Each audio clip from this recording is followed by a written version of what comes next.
What is going on, everyone? I hope all you lovely people are having such an amazing time. Hope everyone is staying safe and most importantly healthy. Yesterday I started this vlog and I had to just stop. I'm gonna redo the vlog today. The whole idea behind the vlog was I was taking one of my very original tracks that I made a long time ago, about a year ago, called Blankets and Lasers. I had submitted that song to Laidback Luke for his demo review and it got reviewed. But I feel really, really bad for Laidback Luke because in his demo review, he just is like, what? Like, I could tell it blew his ears out. And listening to this song again, it definitely did. So Laidback Luke, if you're watching, I'm totally sorry about that.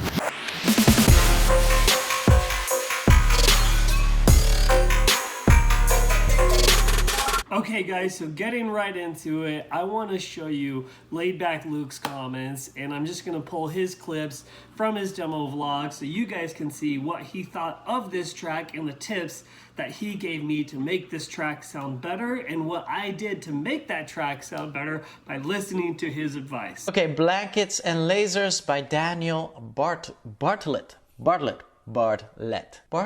Maybe Bartlett. Let's go.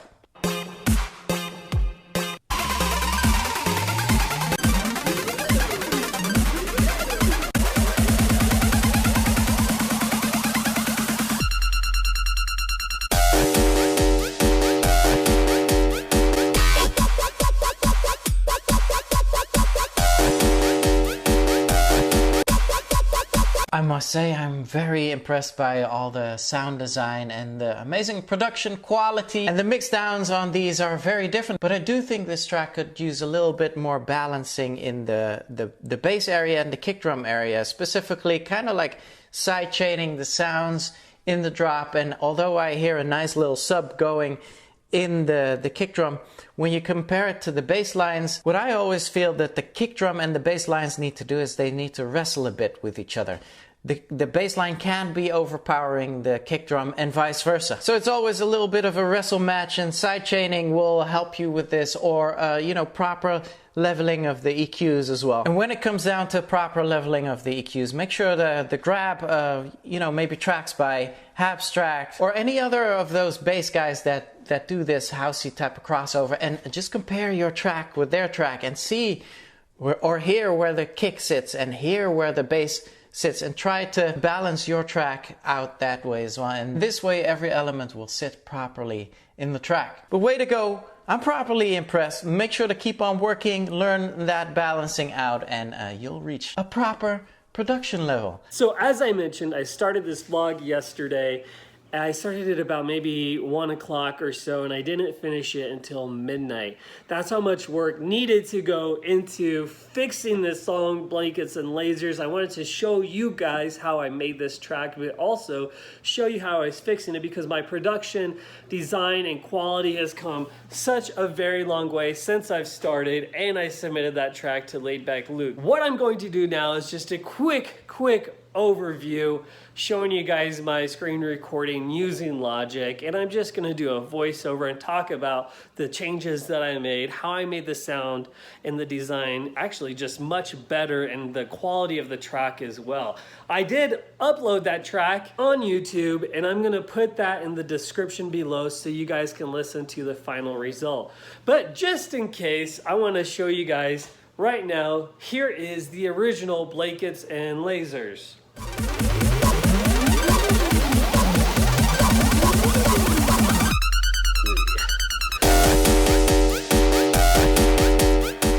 It's just like the sound quality sucks so much, and after the end of this video, you guys get to see the difference of what it sounds like now. As you guys can see, I'm gonna do this really quick. I'm just gonna time lapse my editing process of this track because I started doing it for about an hour and I just had to stop recording because I knew at that point it was going to take forever to fix this track and actually make it sound pretty good rather than like turning on a blender or flushing a toilet. Whew.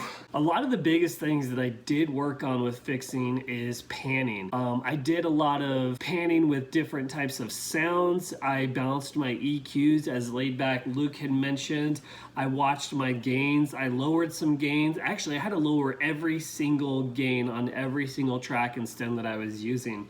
And that was something that I didn't know was possible when I actually produced this track. One of my friends who I mentioned before, Chris West, he's been a huge supporter of my music and helping me develop my sound design and quality. And he's shown me a lot of tips and tricks within Logic on how to get the best and the most out of your stems and sounds that you use when you are creating your tracks. The reason why this took so long is because I had so many tracks within this project and there was no organization whatsoever to this song or the way that I put the stems and the tracks together within this workshop. I had stems that were vocals under synths and synths that were just way out of place. So I spent a lot of time reorganizing this track and getting it ready, and then combining multiple tracks and bouncing those into single tracks as well. Overall, I probably spent about 10 to 12 hours making this track sound pretty halfway decent. There's some things that I'm still not necessarily happy with, but I'm okay with them right now. Some of the hi-hat comes in a little bit loud. There's a tick in a break after the second drop, and it's a little hi-hat tick I think is a little too loud. Some of the vocals seem a little bit loud too, but overall I'm pretty happy. One of my biggest things that I learned maybe about 4 months ago was having your kicks in a mono, and that goes along with vocals, your bass, your kick, your snare. You all want those mono, and that's something that I actually didn't know at the time when I produced this, and that in my opinion made the track sound so much better and balanced. There were some stems that I had to pull out. I did not like the kick that I had in there, so I actually replaced the kick. I replaced the hi-hat. I added in that little tick hi-hat roll after the second drop, and I just made sure that everything kind of had a purpose within the track as well. If there was sounds that I didn't like in it now, I actually took those out, or I just balanced them a little bit better with the gains and the EQing and also the panning. One thing that you'll notice, and hopefully you'll catch it in this video, is I like to pan out different types of effects, whether it be rises. So if there's a rise that's going into a drop, I'll duplicate it so there'll be two tracks of exactly the same stems, and I'll lower those gains and I'll lower the EQing. But what will happen with the panning is I'll start really wide when it's a riser, and it's almost like an airplane getting closer, and I'll bring it closer and closer, entering in, and then at the very end of that rising stem, it's almost at a zero pan. I'd probably maybe go into a negative or a positive 2 on each side and bring it into about right here, and it just sounds like you're getting closer, like you're driving towards the direction of the rise. And then I do that with like subsonic booms and sounds like that, where you'll hear like just the boom in the sound of a drop, and those will actually pan out outwards. And Chris West gave me this idea. He told me to always think of my stems and my tracks as like an orchestra. You can put your snare up here, you can put your kick over here, even if they're in mono, and you can have that synth here and a guitar right there and a bass right there. And so you're panning out all your sounds as if they're on a stage, and it just builds so much more body to your track and makes it sound more lively. A lot of the other stuff that I did within this project, I had like really no plugins as well. And if you guys are looking at this track, I downloaded all these stems off of sounds.com, and I just copied and paste, and there's just a lot of work that went into making this track. And you'll probably see that as you're just watching the time lapse. There's just kick, snare, synth, and it worked out really, really well. But when I did that, I had no idea to use different types of plugins to manipulate those sounds, and so that's what I actually did now.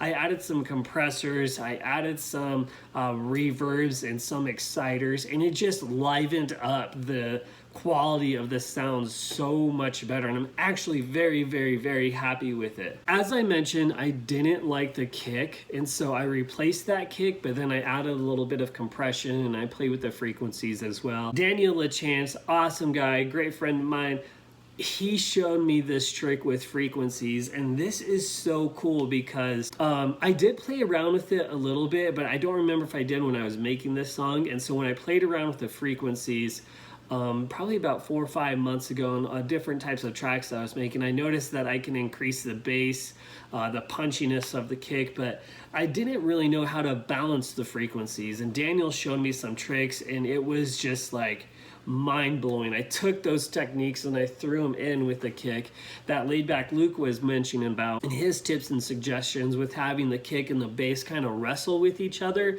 So I added a little bit of sidechain between the bass notes and the kick and the subbiness, and you can kind of hear them playing back and forth a little bit. I did try to get more, but it kind of distorted the sound a little bit, and I didn't like that. So I feel like I've personally maxed out the sidechain as much as I could to get the quality that I want, but also not take away from the sound design and quality of what the purpose was in the song. One of the things I noticed too that I did a lot when I first started is I was putting sounds on top of sounds on top of sounds, kind of like an onion. It just had layers. I had multiple risers, I had multiple builds within this track, and so I had to really bring all those levels down, and I had to really watch each one of their gains. And so far, I actually didn't take any of the sounds out for the risers. I just kind of balanced them a little bit better. So you can hear one start to build up and then it drops off while another one kind of builds back up towards the end of a rise. And it sounds pretty good. Listen for that with the rises with the first and the third drop within this track. They sound pretty good. It actually did change a lot of the track. There's a second half drop and then a third drop, and it was just so repetitive if I didn't touch it. There was no character to this song. It just repeated the same drop over and over. So you'll hear the first drop, and then there's a slight break going into a second drop, and I call it a half of a drop because it's only about 15 seconds or longer. So, and I actually just changed up the kick, I changed up the bass and the synths within that, and then leading to the third drop, I changed up the kick. So you hear a da-da-da-da-da-da-da-da, and it builds a lot of hype and energy with the third drop coming in place. And then with the third drop, I changed up the drop completely from the first drop. It still sounds the same, but once you start listening to it, there's a different type of bassy note that comes in, and it just adds a lot more character to the sound. I didn't want to change it up too much, but I did want to play with it so it sounds a lot different and a lot better. So guys, if you are watching this video and you're interested and you're probably scratching your head like, how do I get my songs reviewed by people like Laidback Luke or maybe even myself? I would not mind reviewing songs just to give some pointers and advice that I've learned in almost the 2 years that I've been doing this. Just take this advice. Like, I took Laidback Luke's advice and I really listened to what he said about balancing the levels, working on the builds and changed it up and just have the sounds play with each other. And he was right. This track sounds so much better. I'm not sure if I want to release this track just yet, but what I think I will do is see how well it goes on YouTube. I might submit it to some labels just for the heck of it and see what happens. But like you said, it is kind of a dubsteppy type of sound. I might submit it to Skrillex Ozla and see what happens, but it's definitely an interesting sound. Okay guys, there you have it. That is the making of Blankets and Lasers and how I revamped it to make it sound a lot better than just turning on a blender and then throwing it and flushing it down the toilet. Don't forget guys, the full track is in the description below so you guys can hear the remastered and mixed version of Blankets and Lasers. I will put it on my website as well, and that will be in the description below where you guys can check it out and purchase it, as well as my other tracks that I have on there too. Thank you guys for all the continued love, help, and support. I wouldn't be where I am without your guys' continued support with my music and this channel. Please continue to share, like, and subscribe my videos, my tracks, my songs, and my vlogs. You guys are amazing. Until next time.